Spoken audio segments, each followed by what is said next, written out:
On today's show, this Dallas Mavericks team loses this game last year against the Grizzlies. This team this year won it, even being shorthanded. What's the difference and who stepped up? We'll talk about that and more on today's Locked On Mavs. I'm Luka Doncic and this is Locked On Mavericks podcast. Mavericks, NBA champions. Bang! Bang! It's good! And the Mavericks have won the game! If you don't believe, you shouldn't be here. Loyalty never fades away. And welcome. You are locked on to the Dallas Mavericks. My name is Nick Angstadt, media member and NBA channel manager of the Locked On Podcast Network. Your team every day where we let it ride. Thanks for being a part of the show and making Locked On Mavs your first listen today, where the best way you can help us grow the show is to listen every day, leave a 5-star review, like the video, and comment anything below. Let us know in the comment section, what's one thing that stood out to you in this game against the Memphis Grizzlies? Joining me, the post-game prodigy. What you got for me, Slightly Biased? I'm starting to feel pretty good about this team. Hey! I was always feeling kind of good, but I'm starting to feel pretty good. Wow. And it's going to get to very good soon. I was going to say, they're about to test that. They're about to test that with their upcoming schedules. They're really going to test that metal right there. But man, we will talk about this Mavs win against the Grizzlies, 120-113. Mavs down bad injury-wise. Tons of guys out. We'll talk about all that, who they were missing. And Grizzlies down a bunch of guys too, but still, you look at what this Mavs team did, and we'll talk about the Dereck Lively of it all. Amazing, insane impact in this game. I don't even think his stats show how impactful he was in this game. We'll talk about Jaden Hardy coming off the bench and making an impact. Omax! Yes! Omax making some threes, making an impact. Dante Exum again, making a big impact.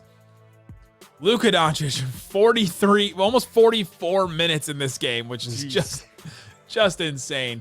And he was insane the whole game, too, as far as going after people, taunting people, and everything. But Slightly, I want to start here as we continue to let it ride just a little bit. DJ Nick.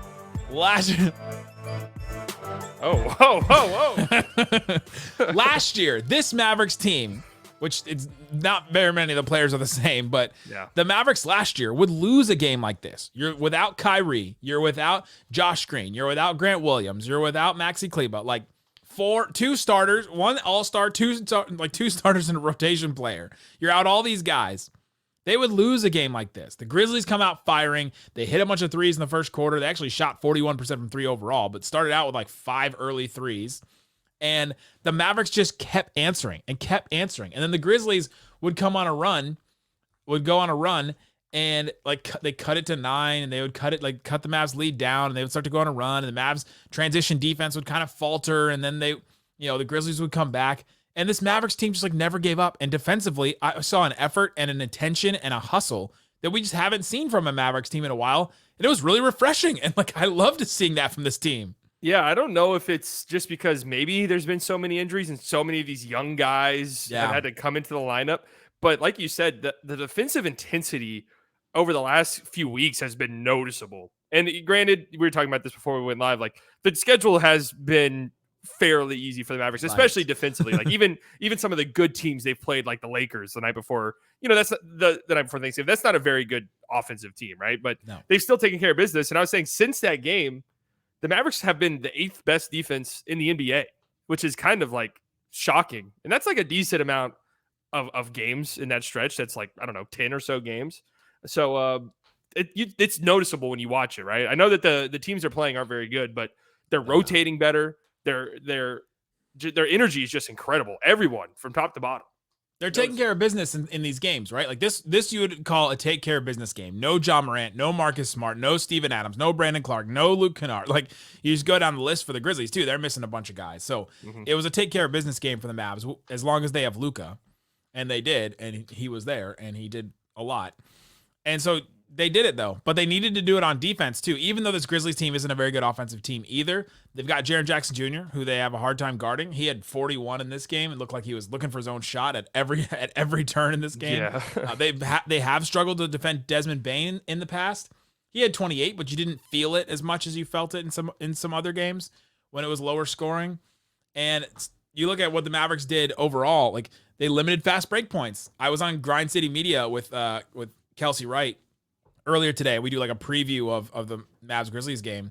And she asked, like, what's the one key for them? What's the one thing the Mavericks have to do? And I said they have to limit transition opportunities, because the Mavericks, when they limit transition opportunities, have been good, and their defense can be solid. They've got a better half-court defense than they have a transition defense, and they only allowed 15 points in transition, which is, you know, not like it's not a ton of points. It's not a little amount of points, but for the Mavericks, It's a really good number, and so you'll take that. You'll limit that. You limit the second chance points too. Only 10 second chance points for the Grizzlies, and the Mavericks then just executed on offense and found ways, honestly, in the one stretch of the game where you really needed to, the beginning of that second quarter when Luka sat out, literally the only stretch of time he was out in this whole game, beginning of the second quarter, it was Hardy, Curry, Exum, which I really liked Kid doing that, because that's your only 3 ball handlers that were left.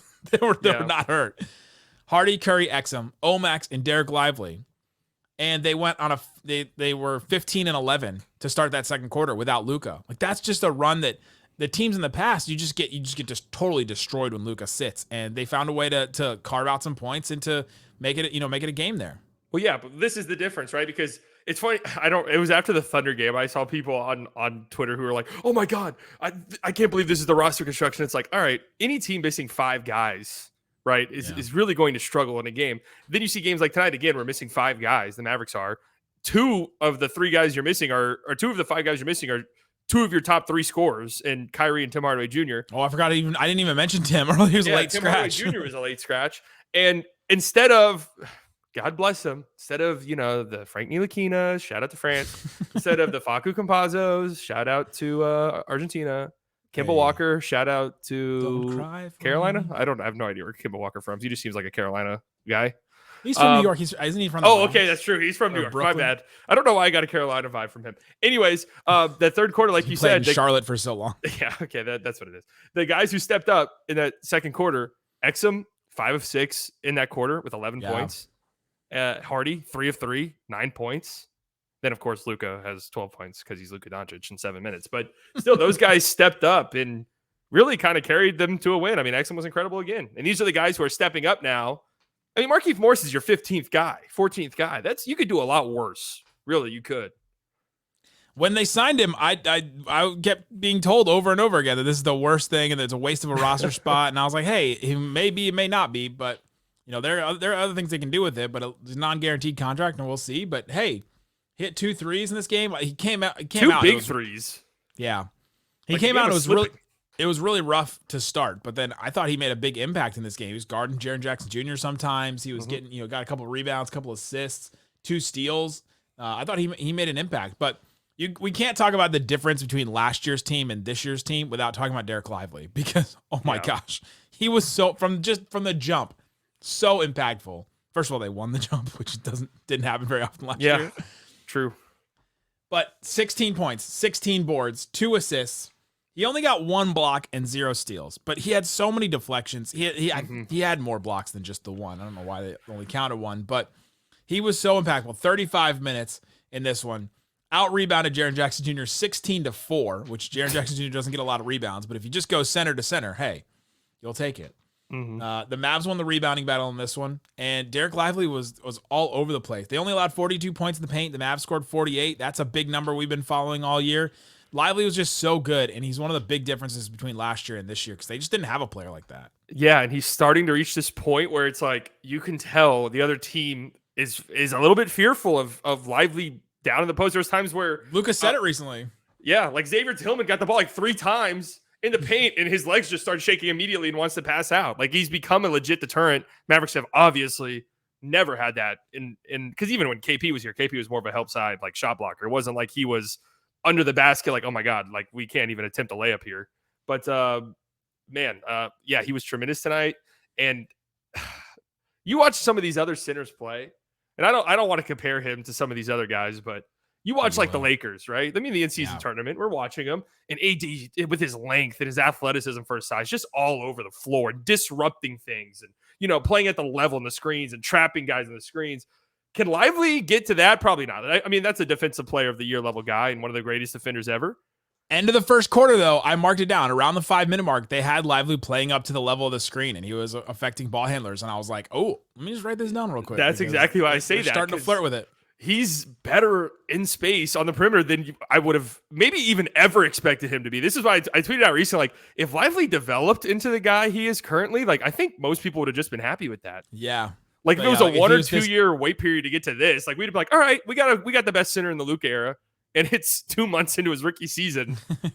And it's like, could he be Anthony Davis defensively? Like, is that something which I'm not expecting, but I happened to listen back to the instant reaction, like 1 minute YouTube short I did on draft night, and I was like, they got Dereck Lively, the center of the future, and a project they get to put together, and they got Omax, who I think is going to play right away. Like I said, Dereck Lively was going to play right away, but I was like, he probably won't start right away, but he'll play right away, which I was right about because he didn't start game 1. But man, I mean, he's just been so good. He's been so impactful, and he changes everything that the Mavericks can do. And offensively and defensively, teams are starting to notice, and he's starting to, like, there's a scouting report on him basically now. And it's just been crazy to watch him develop and learn game to game. One of the big things I wanted to point out before this game was how he defends Jaren Jackson Jr. when he's driving. And there was like 3 or 4 times I wrote down that he just stonewalled him, where Jaren Jackson Jr. tried to drive at him, and Dereck Lively learned from the 2 or 3 fouls he got on him in the first game and didn't foul him. Coming up, let's talk about Luka, because Luka, a-hole Luka came back out in this game. He was taunting everybody and got a technical that will probably get rescinded, but we'll see. We'll talk about that and his impact and how the Grizzlies tried to guard him. Talk about all that and more coming up. Today's episode brought to you by Game Time. Game Time has all kinds of tickets for you. You can go check out the Game Time app. You can go to gametime.co, see what they have for you, all kinds of things with Christmas coming. There's probably a bunch of Christmas events you can go to. They don't just have sporting events. They got concerts and all kinds of stuff. They got Nicki Minaj tickets for May. You can go check that. That's at the AAC, the American Airlines Center. They have the Cotton Bowl, Ohio State, Missouri at AT&T Stadium. They've got the Ottawa Senators. Get some hockey, eh? Go see that. $23 right now to go see that hockey game on Friday if you want to go watch some hockey. You know what they say about hockey? Let's do that hockey. All kinds of other stuff too. They have concerts, they have comedy, they have all things like that. And you know that you're guaranteed to get the best deal, even up to like an hour after the game starts. You can get that. Take the guesswork out of buying tickets with Game Time. Download the Game Time app, create an account, use the code LOCKEDONNBA for $20 off your first purchase. Download the Game Time app. Game Time, last minute tickets, lowest prices, guaranteed. Egging on the crowd. Thanks, everybody, for hanging out with us on Locked On Mavs, being part of the show, part of the Raccoon Squad, listening every day. If you want to get deeper in your Mavs love, your Mavs fandom, get stuff sent straight to your phone, subscribe to the subtext, click the link in the description, try it for free for, I think, 2 weeks, and see if you like it. Ask me questions, I'll respond to them, all that kind of stuff. I do mailbags, I do film review videos, I'll do text during games, update you. You don't have to spend as much time on Twitter, and we all need that, so... Subscribe to the subtext. Click the link in the description. All right, Slightly. Luka Doncic. The way that the Grizzlies defended him, I think if we took Luka to a lab right after this game, just like put him in like a glass case and just transported him to a science lab, and they swabbed his sweat off of him, and they DNA tested it in the lab, I think every single Memphis Grizzlies player's sweat would come up as a DNA match on this, because they were bodying him at every single turn. There was always a Grizzlies player touching, like physically touching Luka Doncic. They were like, this is the most physical I think I've seen somebody, like a team, guard him this season.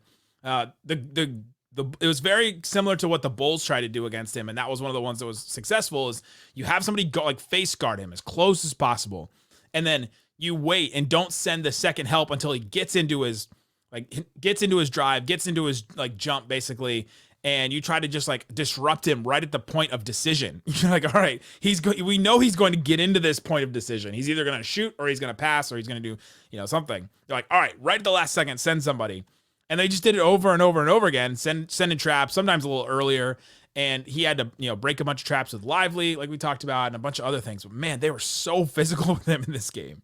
They were double teaming him on inbounds sometimes. Like, it was absolutely insane what they were doing. And then the Grizzlies had possessions when Biyombo was on the floor, and there was no switching going on. Biyombo was just face guarding Luka. And I guess it was just, let's put our lengthiest player out there on Luka so he doesn't even get the ball. And like you said, I mean, he had to work hard just to even receive the ball in this game. Yeah. And I thought, I mean, it makes sense for the Grizzlies, right? Because if you just look up and down the Mavericks lineup tonight, I mean, who's going to burn you, right? Exum? Oh, okay, he burned us a little bit. Lively? Oh, he burned. Oh, Hardy? Okay, he burned us. So the Mavericks role guys really stepped up and helped Luka. But yeah, the fact that he scored 35 points tonight, really just kind of insane. And then you look at the assist and turnover numbers, like 6 assists, 3 turnovers. You might look at that and think, oh, that's just okay. The fact that he only turned the ball over 3 times with the amount of ball pressure he faces is just nuts. Like, absolutely insane. And he should have easily had 10 plus assists. I mean, some of the passes he threw tonight were just otherworldly. He threw a pass tonight where he's getting trapped, like doubled at half court. He kind of stumbles, the ball comes out, and then he gets the ball back. He rips it away. He's on his knees. He turns around, and instead of passing to the player closest to him, like 10 feet away, he chucks the ball over. Was it Exum in the corner? Like, it was Exum all the way in the opposite corner. Like, he's towards the bench sideline where he is, and he chucks it all the way to the opposite corner while he's sitting there right over. Did you say it was Chanchar? You need to understand, if you didn't watch this game, Hardy is literally standing 3 feet away from him, wide open. And Luka sees Conchar just take 2 steps towards Hardy and just throws a lollipop pass from his knees to the corner perfectly to Exum. Conchar jumps up and puts his hand up as high as he could reach, trying to do the vertical test at the combine, basically. Yeah. The ball goes right over his fingertips, right into the breadbasket for Exum, and he just loads up and hits a 3. And you're like, how did Luka just make that pass? And I don't think that was his most impressive pass either. No. I mean, he had a pass to Omax. Yes. Was that the pass you're going to talk about? Yes. Where just a live dribble skip pass perfectly to the corner. And Omax, unfortunately, didn't make the 3, but it was just an unbelievable pass. And the way he reads the defense, I'm looking at this play right now. And Santi Aldama commits in a fraction of a millisecond. Santi Aldama steps towards Dereck Lively, who's rolling, to try and tag the roller. And Luka just whips this pass. I mean, I don't know if it's predetermined because his decision making is that fast that it almost feels crazy. Like it is. But I feel like if Aldama doesn't step over to help on the roller there, that he's going to find Lively right under the basket. I mean, it's just crazy what he does. What'd you call him? Santa Aldama? Did I call him? To the Christmas spirit. Santi Aldama. I think he said Santi. Santa Claus Aldama. Yeah, Santa Claus Aldama. Yeah, Luka had to fight for everything. And you know what? He was having some fun with the Grizzlies crowd. They were booing him. There's so many clips on Twitter if you want to go. You've probably seen them on social everywhere by now. But he's just they're booing him, and he's just like, "Oh, you're booing me? Oh, boo!" Just doing the little mocking face back to them. He was pointing at guys. There's a moment where Vince Williams, one of the wings on the Grizzlies, falls down off of Luka gets a rebound on the baseline. He falls down, and Luka just grabs the rebound, looks down at him, pauses, and then just then dribbles up the court. He didn't have to do that at all. No. And then he gets a technical, and he's going back and forth, and he gets a technical, and then he gets fouled, and then he's on the free throw line. He's still complaining about the technical, and the ref says, egging on the crowd. If you can hear that through what Mark Followell says, listen through it. You can hear him. You hear this ref go, "You started all of it." Egging on the crowd. I don't even agree with that. He started it by attending the game by Vince Williams and Luka are going at it the whole game. He's the new Terrence Mann. These role guys got to stop it, man. They really do. He's the new Mo Wagner, Terrence Mann. Who are the other ones that Luka hates? The random Pistons assistant coach. Used to be Dylan Brooks, but he's too well known now. Yeah, Dylan Brooks has some pedigree. Yeah. But Luka guarded so intensely, so physically, and he still came away with 35 points, 8 boards, 6 assists. Like you said, only 3 turnovers. Just insane. Hit his 3. He hit, I think Tim Cato said this, and I believe him. I haven't fact-checked it. The first corner 3 of Luka's career. Season. Oh, the season? There's no way. There's no way it's the first one. He's the second fastest player ever tonight to 1,000 threes. By the way, too. That happened. There's By no one way game. he's never hit a corner. Yeah, one singular game. Luka went off. Listen. You would believe it though. Yeah, we're just if he's never hit a corner. He's not. No, I would believe that he had never hit a corner three though. I mean, I can't remember one off the top of my head, but I would immediately say there's no way Luka hasn't hit a corner three in his career. Because before this season, he was shooting like 33% from catch and shoot threes at all. 31% sometimes. He's like until this year, teens. he hasn't really hit them. He's in like the teens in the corner. I'm pretty sure low 20s or teens percentage wise. He just can't shoot them.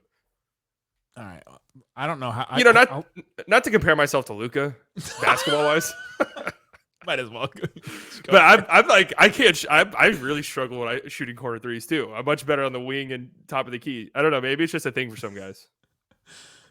Just that corner He's three. Definitely, he hit a corner three last year. So there's just no way that's the first corner. Yeah, but he only hit 6 all of last year. But can I also say too that defensively, we talked about earlier in the show about how the Mavericks are rotating, like the rotations are just way better, and guys are just finding the players they're supposed to be rotating to. Luka was really good at that as well tonight. He had one possession where it ended in a crazy Luka block from behind, but he starts the possession on Zaire Williams, helps off, pass goes to Zaire Williams, he rotates out, then he switches onto Vince Williams, then he switches again onto Zaire Williams, and then he collapses on a Santi Aldama post up and blocks him from behind. I mean, it was like he read that it was a Santi Aldama like post up. I think it was on Markieff Morris or somebody, and Luka just read it the whole way. And he goes, he's going up with it. So I'm gonna cheat over and I'm just gonna swat it, and he did. Like complete perfect timing. Mm-hmm. He's also getting down that like wrap around, poke the ball out from behind thing. Anytime somebody spins or tries to get around him, that's becoming. Like the way that Dirk used to slap down on drives every time, like when someone would drive at Dirk, he wouldn't like block them. Jokic does this now too, but he would slap down at the ball and he would technically get a block for it. Luka's defensive play like that now is the wraparound pass as somebody like posts up on him or tries to spin or whatever.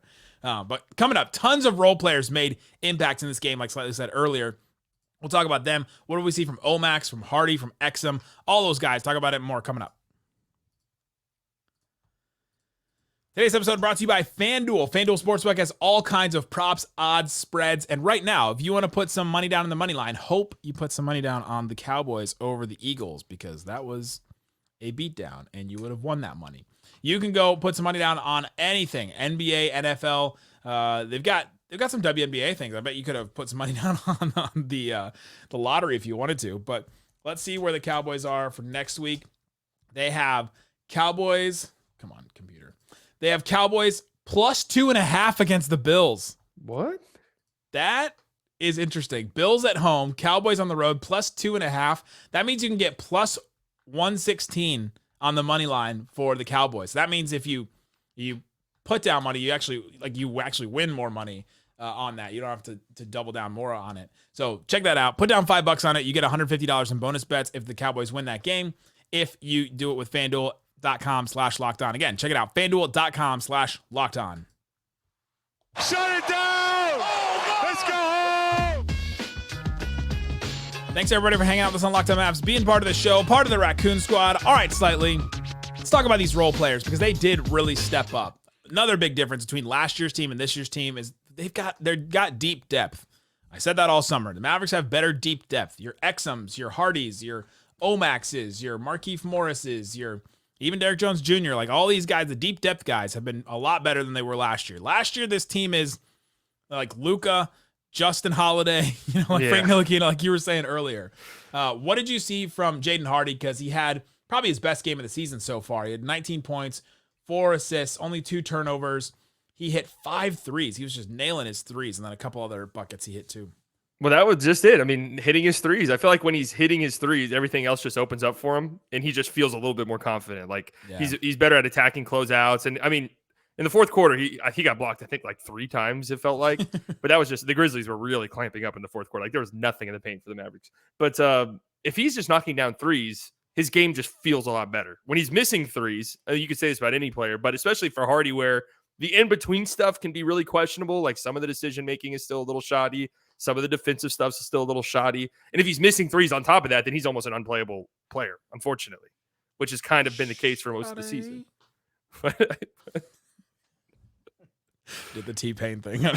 When you said shoddy, it made me think of T-Pain. Shoddy. Shoddy. I was a little lost there where that was going. I was trying to think. I was like, did I accidentally call someone T-Pain or something? No. 19 points for Hardy. He was hitting his threes.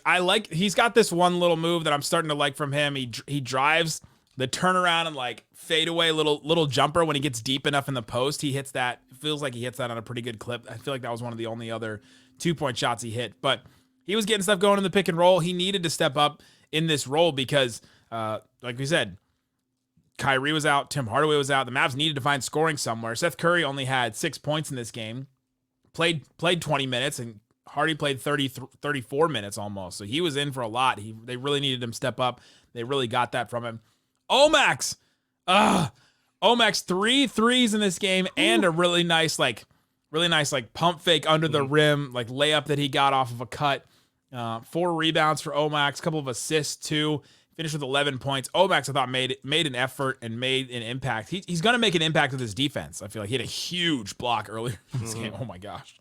Yeah, and I don't remember. I think it was the end of the second quarter, maybe. It was at the end of one of the quarters, and it was a transition for the Grizzlies, and Exum and Omax are guarding the same player on the wing. Like, Omax, I think, got lost, didn't pick up the guy in the corner. The ball gets swung to the corner, but he recovers fast enough to, like, legitimately contest the shot. And that's why people, say, like, there are times where he looks like a rookie. Like, he doesn't know where he is, and he looks a little bit lost on the court. But his recovery, the speed in which he recovers is so impressive. And you can just see the flashes defensively where it's just like, oh, my Lord, if this guy, like, really just figures out how to play NBA defense and where he's supposed to go and transition and, switching and all of that, he's going to be a defensive force on this team. And then, when he's knocking down threes, I wonder what the pump fake deal is because it works every time for him. Is that just like a rookie guy who doesn't play a lot and teams are like, all right, we're just going to bite on every pump fake because he's just going to go up with it? It's almost like there's sharks in the water. Like, oh, well, I'm going to get this block on this rookie who's going to go up too fast. But like he does, but he's so patient with it because it seems like every game that he plays, he has the ball. He can drive to the rim. He drives, gets to a spot, and then like pump fake, either gets fouled or hits a layup like he did in this one. It's a move that we're just going to see more and more, and I'm excited for it. This is where he's starting. Like, this is a better starting place than where we were with Dorian Finney-Smith. Mm-hmm. This is a place that we never got with Reggie Bullock. Like, you know what I mean? Yeah. Or Maxey or, whoever else. But yeah, it's great to see him making an impact. He was on the post-game interview with Dereck Lively. You got both the rookies on there, so good to see them. That was hilarious. Kind of a podium game for both of them. It was just really funny. Someone tweeted this, and it's so true. Like, Lively, he just doesn't seem like a 19-year-old, and you can tell who went to Duke and who didn't. Because Lively, like, anytime he gets interviewed, it's just like, yeah, so political. It's just a great interview. And then Max, you can tell he's a little nervous. He's like, yeah, I'm just, really trying my hardest to make an impact. And all this stuff. The thing is, though, he is. Yeah. It's just funny. I believe him 100%. Yeah. Exum continues to make an impact. We'll probably talk about this on we'll see if Grant Williams plays against the Lakers or not, but we may talk about this tomorrow and then on an off day. But did Dante Exum take Grant Williams' starting spot? Like, he's played so well in this. 16 points, 6 assists, 2 steals. He only hit 1 3. It was the one from the Luka crazy pass, which was the one he definitely needed to hit. Yeah. For that. He had a block too. He played 35 minutes in this game. And it's just like that perfect connector, like other ball handler they just desperately needed. Man, you think he might take Grant's starting spot? I mean, if you start looking around, you're like, okay, well, who's he come in for? He's been great in that starting lineup. Yeah. He hasn't played against great teams. So let's see him again. Let's see him if he starts against this Lakers team and see what happens. But I don't see why it wouldn't translate though, really, because the way he just plays, it's just smart. It's not like he's feasting on bad defenses or anything like that, or like going crazy. Like, he's just making the right play every time. I could see that translating. I don't know. That'd be interesting. I'm interested if they just bring Grant immediately back in the starting lineup. It'd be something we didn't even talk about earlier. We talked about how shorthanded the Mavericks were. Dereck Jones Jr. only played 6 minutes. Yeah, right. So add another player, essentially, like Dereck Jones Jr. essentially missed this game for all intents and purposes. And Exum really stepped up in that role too. Yeah, like Exum playing bigger. So that maybe he will start for Grant. That's what I'm saying. You got Exum and Dereck Jones Jr. and you can just roll with it. Exum guards pretty well too. Which I'd like to see. That was one of his calling cards coming to the NBA was defense. But yeah, Dereck Jones Jr. goes down. He had a great and one drive. He just went flying at the rim. Like when he gets like some some speed behind him and just like takes off, you still are like in awe of what he can do at the rim. He had 3 blocks in 6 minutes. Oh my gosh, he did. It was all on help stuff. It was all on help stuff again when like Lively had somebody pinned or whatever. But then at like the 5-minute mark of this first quarter, he tries to run around a Jaren Jackson Jr. screen and gets kneed right in the thigh, and he goes out. And apparently on the broadcast they said he could have come back in if they needed him, but that's what I thought I heard. I'm pretty certain I heard that. Yeah, I didn't hear it specifically on the broadcast, but it didn't seem like one of those injuries he would be out for a while. So we'll see what happens. But neither did Grant Williams, and apparently he has a bone bruise now, and he's been out for a couple games. I don't even remember the play Grant Williams got hurt on. Yeah, I don't know. I don't know that it was a specific play because it was just like it was just like knee soreness, and then it was like a bone bruise today. Luka Doncic played 44 minutes in this game. What do you expect from him tomorrow against the Lakers? So people in my chat when I was streaming were like, "There's no way Luka plays tomorrow," and I'm like, I mean, doesn't he have to? Unless they just punt the game. Unless they're just like, we do not care if we win this game or not. We're so hurt, like we're just gonna punt. But it's a home game against the Lakers, which is going to be a well-attended game. Always is. National TV game. It's on TNT. Is it? Oh, yeah, they got to play then. They almost literally have to play, right? Because of the rest rule, I guess. Yeah, they might get in trouble if he doesn't. But I feel like it's so easy to circumvent that rule. But they've got really rich owners now, so we don't have to worry about paying any fines. That's true. You know what I'm talking about? Like third richest owners. Deep pockets now for the Shout out to Irving, Texas. We'll see. Mark Stein pushed back on that today. He said, "Don't expect it to be in Irving." He's like, so they're going to Vegas. So they really want to keep it within Dallas city limits, and I was like, okay, Irving is pretty close. Yeah, it's in Dallas County, isn't it? I think it is. Yeah, I used to live there. Yeah, it's in Dallas County. So there you go. Let us know in the comment section what's one thing that stood out to you against this Memphis Grizzlies team with the Mavericks. We'll be back tomorrow. Me and Slightly will talk about the Mavs-Lakers game and all that. Guys, thanks so much for listening to Locked On. Listening to Locked On Mavs. Peace out. Boom.